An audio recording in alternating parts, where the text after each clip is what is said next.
some more Western Force signings. They are getting a whole bunch of people over there for the next couple of years. And we've got Ben Donaldson and potentially Will Harris to follow. So another two TARs going over there, players that will contribute a lot to that Western Force team. So with that, that's got us thinking about what could the potential Western Force 23 look like next year? Because God, they've had some awesome signings. So Harry, do you want to take us through? You've just finished kind of wrapping it up. What we think the 23 could look like, and how excited we can get about it. Yeah, I'm wondering if I'm missing anyone. So please jump in, guys, if there's someone that I've missed here. But they've just signed so many players. All of a sudden, they've got this squad of probably 25, 28 players that could really cut it at Super Rugby level and be very competitive, which, it's got the potential to really, I think, next year, jump them into second or third in Australia, which, arguably puts them as the sixth team in the comp or something like that. It's a lot of potential, and that's probably not their ceiling either. So this is what I've got. Obviously, Tom Robertson's going to miss the year for 6 months for the bulk of the year with his coming back from his ACL. So I haven't included him, but that means that you got Wagner at loose head, Fainga'a and Medrano. I believe Medrano's still there, guys. With a bench, reserve prop probably not as strong on the loose side without Tommy Robertson. But they got Kaitu'u or Horton at hooker again, and then Charlie Hancock, I think, has been very good as a young prop coming through at tight head. And then they've still got Siosepa Amoni as well, who I think has been very good when he has a run. So a lot of young talent coming through in that position.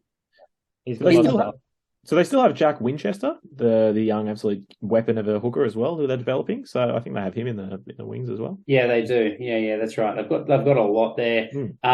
In the locks, guys, I've got surely just Williams and Rodder again, like two class locks, and then you got Kalapu, who's been fantastic, and Macaulay as your fourth lock. Like Macaulay's not bad. Yeah. So I think that's very, very good there as well. In the loosies, there's going to be a lot of conjecture here, I think, because there's just so many options. I've gone for on form, Raboni. I'm going to move him to 6 because he has been playing well the last few weeks, but could well be a number of players we'll touch on. Carlo Tizzano and Isi Nasarani at 8 if he can get his act back together. But that still leaves the likes of Will Harris. You got Wells, Anstey, Callan, all as options in that back row. Like that's a lot of opportunity just to rotate your players around and keep everyone fresh. That's getting close to, Hurricanes level minus Artie Surveyor, really. That's some serious depth, absolutely. And you particularly need that in your back row. It is cracker. They've used quite a few people in that back row this year as well. You definitely need it. I don't see Raboni necessarily filling that 6 role if they want a jumper. That's fine if you do. I think he can jump. I don't think he's Super Rugby, top jumper. When you got the likes of Anstey, that could be there, or I guess he's starting above Anstey now. That's why I went that way. It's just different. I don't see him been starting at 8 mainly, so pushing into the backs. We've got, of course, Nick White, the marquee signing. We've got, of course, Isaac Fines, who has absolutely been lighting it up. I think Simpson was only on a 1-year deal. Yeah. Ian Pryor, I'm not sure if he's still playing next year or not. I think he's got another 19 years left in his contract from memory. Probably, lifetime deal.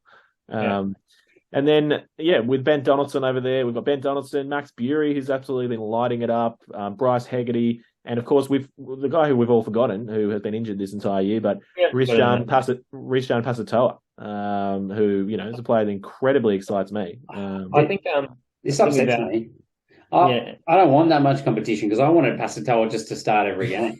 Yeah, true. The concerning part of this is Bury's developing really well. He's looking really good. Yeah. I mean, he could well be the first choice leading into the start of next year if he keeps developing and how he has, because he's a mature head as well. But look, Pasatoa, by all reports, is looking enormous, and he's another guy that might cover that 12 jersey, something he's done in younger years in the past as well. And Hegarty, we know, can cover fullback as well. So they have a few options there, but the Waratahs all of a sudden go from having too many options to you now look at the Force who have far too many options.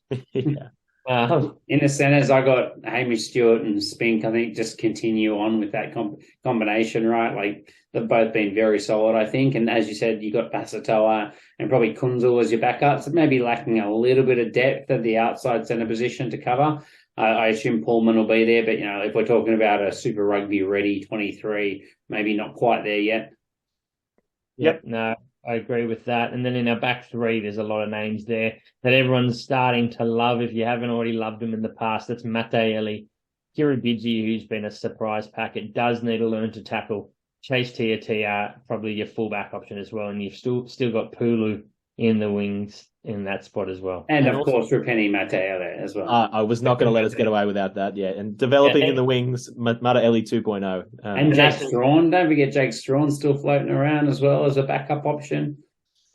Yeah, huge. So, no, it's really, that, like we said, looking like they're putting a team together with a lot of depth. And, obviously they've shown this year they can certainly win at home in HBF Park in the Fortress, but they've got to start picking up some games on the road. And one thing that really helps with that is having some depth in your squad. So go a long way. I think next year, because obviously travelling from Perth is such a problem, I reckon they literally just put one team on the East Coast and one on the West Coast and just run two sides. I reckon that's their game plan.